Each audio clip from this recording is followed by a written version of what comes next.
A seed knows how to wait.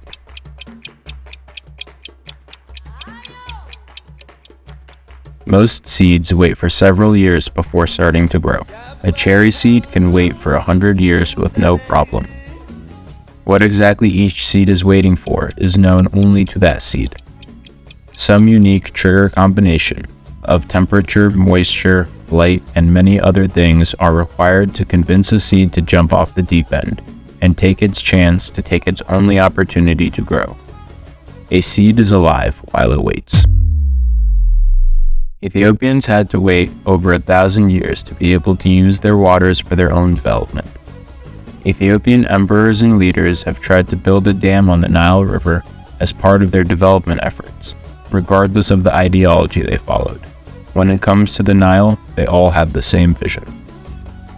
Unfortunately, due to varying reasons and circumstances, including external pressure from countries near and far, geo and hydropolitical balance shifts, and internal conflicts, they were not successful in realizing their wishes.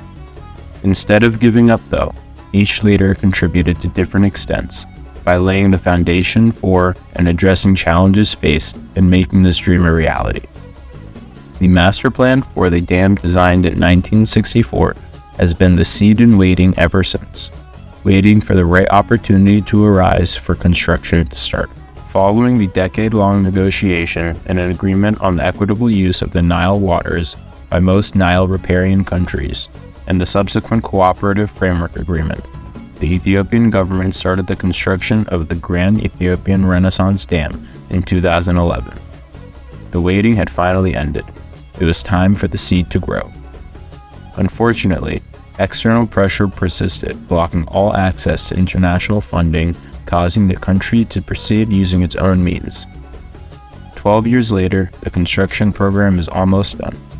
The reservoir already holds billions of cubic meters of water, and the country has produced power from the first 2 turbines as part of the early power generation milestone. The seed has sprouted, and the tree is on track to be the tallest in Africa. At the same time, the international pressure on Ethiopia has intensified. History is repeating itself.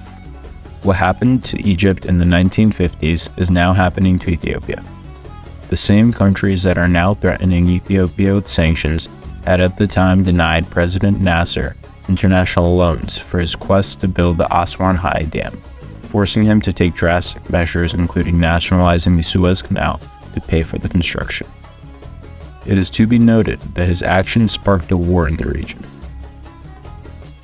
Like many other Ethiopian-born kids, I grew up revering and admiring Abai, as I imagined it from the many Abai-themed songs I listened to.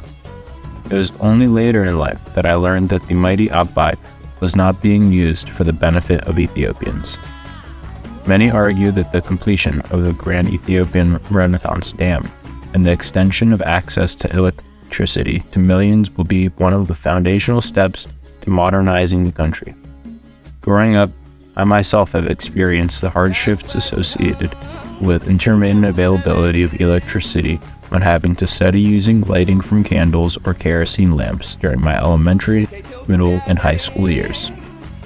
As of 2022, electricity is still not available to most of the population, or is even being rationed in the country's capital city. Successful completion of the Grand Ethiopian Renaissance Dam is, therefore, of utmost importance to the Ethiopian population.